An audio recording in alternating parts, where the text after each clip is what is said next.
All right, this is lesson 5.5, analyzing functions and graphs. If you're in a regular math, 8th grade math class, this is the last lesson. If you're in honors, you have one more. All right, so let's talk about analyzing functions. So functions can be analyzed by describing them as either linear or nonlinear, which we talked about in 5.3. And we can talk about how they're increasing, right? That's plus, or decreasing. Or you could even say they're staying constant sometimes, okay?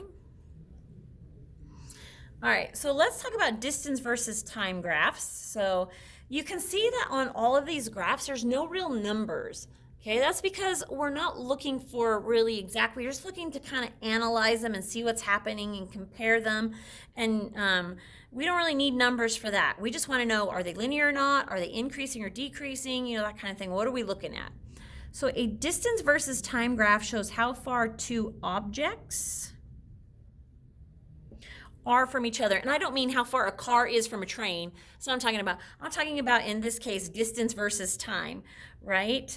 Okay, so that's the two objects, distance and time.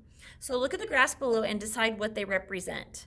So you can see that as my distance increases, so does my time on this one. So this one is saying that the object, whatever object we're talking about, let's say a person walking or something, the object moves away, and this is at a constant rate.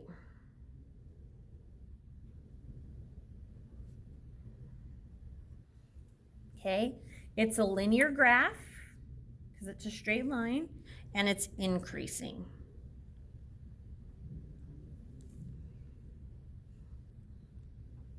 Now this one, as my distance falls, my time increases. Okay, so this means that whatever we're talking about, the object that we're talking about, moves closer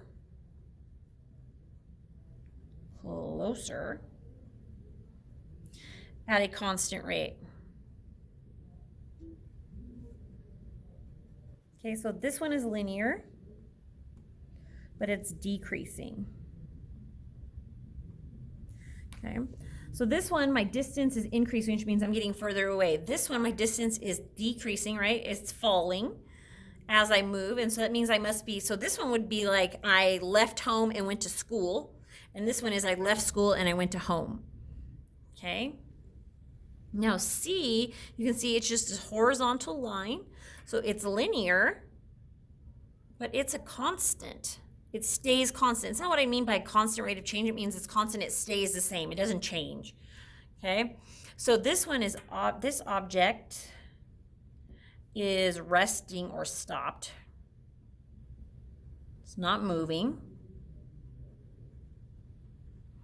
And it's not increasing or decreasing. Okay? No rate.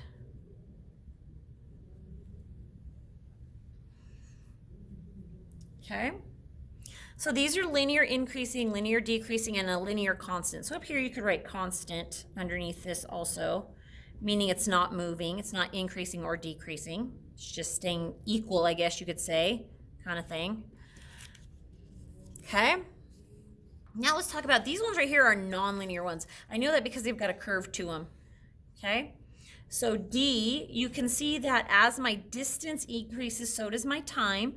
But the difference between this one and A is that in this case, the object was moving at a constant rate at all times. If this was a person walking, they walked at 2 miles per hour constantly. They never slowed down, they never sped up. They were stayed at a constant rate the whole time.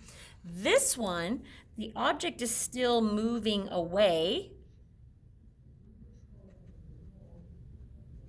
just like above, but the rate is increasing, so it's at an increasing rate of change. And I know there's not enough room for that. Okay, so if this was me walking, I might have started out slow, but then maybe I started running or walking fast because I realized I was late for school.